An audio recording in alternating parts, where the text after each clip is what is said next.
안녕하세요. 잡초농부입니다. 오늘은 농사를 짓게 되면 어떤 농사를 지을 것인가, 무엇을 재배할 것인가에 대해서 이야기해 보고자 합니다. 근데 농사를 처음 시작하고 귀농을 처음 계획하신 분들이 대부분 관과하는 게 있습니다. 그냥 그때 잘 팔리는 거, 그때 그냥 좋은 걸 선택하시는데 선택을 할 때 고려사항들이 여러 가지가 있습니다. 어떤 것을 재배할 것인가, 어떤 농사를 할 것인가 이런 것보다 어디에 팔 것인가를 먼저 생각을 하셔야 됩니다. 이유는 내가 어디에 팔 것이냐에 따라서 내 농법이 완전히 바뀌기 때문입니다. 예를 들어서 나는 이런 SNS라든가 그런 것들 너무 잘해요. 그래서 개인 직거래가 굉장히 편합니다. 그러면은 무조건 그 친환경 농법을 선택하십시오. 나는 SNS 잘 모른다. 이렇게 개인 직거래 같은 거 잘 모르겠다. 그러면은 친환경 하시면 안 되고 관행농으로 가셔야 됩니다. 그러면 친환경이 무엇이고 관행농이 무엇이냐? 아주 짧게 짚고 넘어가겠습니다. 관행농, 농약과 화학 비료, 화학 농약을 사용하는 거고요. 친환경, 최소한의 화학 비료 또는 화학 비료와 화학 농약을 아예 쓰지 않는 것을 말합니다. 자, 친환경에는 두 가지로 나뉩니다. 무농약과 그리고 유기농이 있습니다. 무농약은 아주 최소한의 화학 비료는 허용을 합니다. 유기농은 화학 비료, 화학 농약을 아예 허용을 하지 않습니다. 유기농으로 바로 진입을 할 수 없고요. 본인이 농사를 처음 시작하게 되면은 처음에는 무농약으로 시작을 해야 됩니다. 기존에 관행농으로 대부분 그 재배를 하고 있었고요. 그 땅에 여전히 화학 비료기와 화학 농약기가 남아있기 때문에 그게 제거되는 시간이 좀 필요합니다.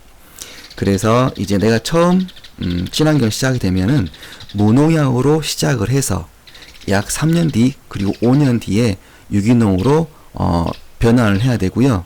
그거는 이제 그 국가 정책이기 때문에 내가 어떻게 할 수 있는 게 아니에요. 자, 무엇을 키울 것이냐, 어떤 농사를 지을 것이냐를 선택하기 전에 나는 어디에 팔 것이냐를 생각해 봐야 됩니다. 자, 그럼 어디에 팔 것이냐? 자, 농산물을 유통하는 데는 여러 가지 방법이 있겠지만 가장 기본적으로는 농산물 유통 시장이 있습니다. 여기에는 자기가 재배한 작물을 그곳에 가져가면 경매사가 경매를 해서 중도매인에게 판매를 해주는 건데요. 여기는 보는 게 아주 단순합니다. 이 농산물이 깨끗하냐, 예쁘게 생겼냐, 당도는 높냐, 그리고 크냐, 오로지 이거밖에 보지 않습니다. 이것을 농약도 하지 않고 아주 소중하게 키웠다. 전혀 필요 없는 것들입니다. 여기서는 오로지 어떻게 예쁘게 키웠냐, 이것만 평가하기 때문에 관행농이 가나 유기농이 가나 가격은 똑같고요. 오히려 유기농은 못생기고 더 볼품없기 때문에 가격을 적게 받습니다. 그럼 당연히 유기농이 더 불리하겠죠. 그리고 유기농이 이제 좋은 쪽은 그 직거래 쪽입니다. 당연히 직거래를 하게 되면은 대부분의 소비자들은 거의 주부님들이고요. 주부님들은 내가 친환경 키웠다 그러면은 이왕이면 그걸 좀 살려고 하는 좀 그런 게 있고요. 그리고 또 유통 단계가 뭐가 있냐면은 그 유통업자에게 넘기는 게 있습니다. 예를 들어서 내가 고구마를 키웠어요. 그러면은 유통업자들이 굉장히 많이 있습니다. 그분들에게 연락을 해서 내 고구마를 가져가세요 라고 말했을 때 그분들도 요즘에는 관행농보다는 유기농을 더 선호합니다. 근데 문제는 유통업자에게 넘기려면은 굉장히 많은 수량이 있어야 합니다. 고구마를 내가 겨우 200평에서 재배해서 유통업체에게 넘긴다. 불가능하다고 보시면 돼요. 10,000평, 20,000평, 30,000평, 많게는 100,000평, 200,000평까지 재배를 해야지만 이런 업자들과 거래를 할 수가 있습니다. 그래서 어디에 팔 것인가를 먼저 생각을 해야 됩니다. 자, 정리하자면 이렇습니다. 내가 다른 거 잘 모르겠다. 인터넷도 모르겠고 SNS도 모르겠고 직거래 그런 거 모르겠다. 그러면은 관행농을 통해서 최대한 깔끔하게 만들어서 농산물 시장에 조금씩 조금씩 내십시오. 나는 SNS도 잘하고 이게 막 사람들 소통하는 게 굉장히 잘해서 나는 남들보다 이렇게 그런 걸 잘 뚫는다. 그러면은 개인 직거래를 하시고요. 그 친환경 쪽으로 가시면 좋습니다. 나는 다른 건 모르겠고 그냥 물량을 승부하겠다. 나는 무조건 기계에 사람 들여서 물량을 승부하겠다. 그러면 유통업자하고 거래하시면 됩니다. 근데 여기서 가장 중요한 한 가지가 있습니다. 내가 농사를 잘 지었다 라고 가정했을 때입니다. 이제 막 초보 귀농인이라면은 친환경으로 농산물을 어느 정도 그 재배를 한다는 게 제 개인적인 생각으로는 거의 불가능해요. 저 역시도 시골 태생이에요. 어렸을 때부터 아버지와 함께 농사를 지었습니다. 그럼에도 불구하고 제가 직접 농사를 지어보니까 이게 농사가 보통이 아니에요. 보통이 아니라 이거는 정말 너무너무 어려운 거예요. 너무너무 어려운 거예요.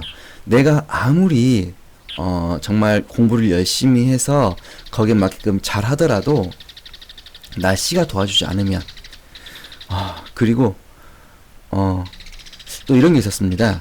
저는 삼립국화라는 걸 키우는데 이걸 키우는 이유는 아주 단순했습니다. 다른 작물에 비해서 아주 잘 크고 그리고 병충해도 없고 이런 것 때문에 선택을 했어요. 한마디로 게으른 농부죠. 그랬는데 이게 200평이 되고 300평이 되니까 병충해가 생깁니다. 그리고 웬만하면 잘 죽지도 않고 굉장히 튼튼한 작물인데 작년에 비가 많이 오니까 30%가 그냥 고사해버리더라고요. 그 많은 비에.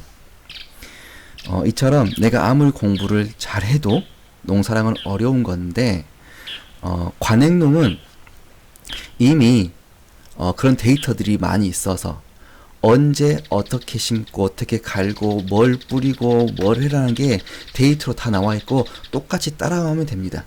그러면 어느 정도 성공을 해요. 하지만 유기농, 친환경 같은 경우는 그런 데이터가 조금 있긴 하지만 지역에 따라서 그리고 그런 방법에 따라서 여러 가지 사람들의 방법이 있는데 그 중에 어떤 방법이 많은지 잘 모르겠고 약간 좀 우왕좌왕하다가 끝나는 경우가 좀 많이 있습니다. 자, 오늘 짧게 하려고 했는데 좀 더 길어졌네요. 자, 오늘 하고 싶은 말은 무엇을 재배할 것인가를 생각하기 전에 내가 성향이 어떻고 내 성향에 따라서 유통을 어떻게 할 것인가를 먼저 생각해 보시라고 말씀을 드렸습니다. 짧게 하려고 했는데 또 길어졌네요. 오늘은 여기까지 하겠습니다. 다음에는 관행농이 무엇인가에 대해서 좀 더 자세하게 그리고 관행농을 어디에서 정보를 얻을 수 있는지 이런 것들을 좀 이야기해 볼 수 있도록 하겠습니다. 시청해주셔서 감사합니다.